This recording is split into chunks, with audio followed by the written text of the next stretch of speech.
আজ 7 সকালে আরামবাগের হরিণখোলায় ভয়ঙ্কর পথ দুর্ঘটনা ঘটল। হরিণখোলা কেসিসি ক্যাম্পের ঠিক সম্মুখে একটি লরির সাথে অন্য একটি ডিসিএম গাড়ির মুখোমুখি সংঘর্ষে স্থানীয় সূত্রের খবর, লরির চালকটি ঘুমিয়ে পড়ায় রাস্তার অন্য সাইডে উঠে পড়ে সজোরে ধাক্কা হয় মুখোমুখি। মারা যান লরির চালক 23 বছর বয়সী শেখ মইদুল। তা বাড়ি মাধবদী থানার অন্তর্গত নন্দনপুর এলাকায়। আটক করা হয় গাড়ি দুটি।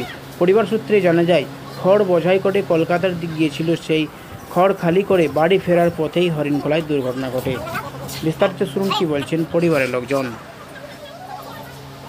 কালকে সন্ধ্যাবেলায় বেরিয়েছিল। হ্যাঁ, খড়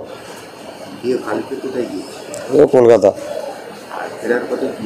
খালি গাড়ি আসছিল, ঘুমিয়ে যে ধাক্কা মেরেছে, অ্যাক্সিডেন্ট করেছে।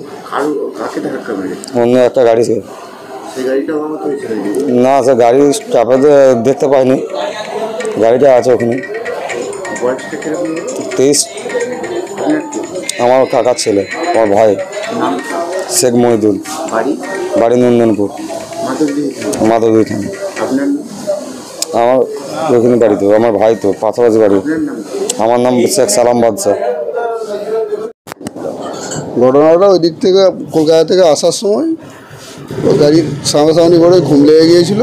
ঘুমিয়ে যেয়ে গাড়ির উল্টো ফুটে যেয়ে গাড়ির সাথে সামনাসামনি অ্যাক্সিডেন্ট হয়ে যায়।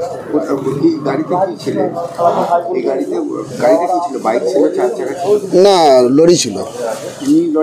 হ্যাঁ, লরিতে। লরিটা ওই হরিণখোলা ওখানেতেই পড়ে আছে। না, সামনাসামনি গাড়ির সাথে সংঘর্ষ হয়। ওনার নাম কি? ওনার নাম শেখ মহিদুল ইসলাম। বাড়ি নন্দনপুর থানা। নন্দনপুর থানা, মাধবদী।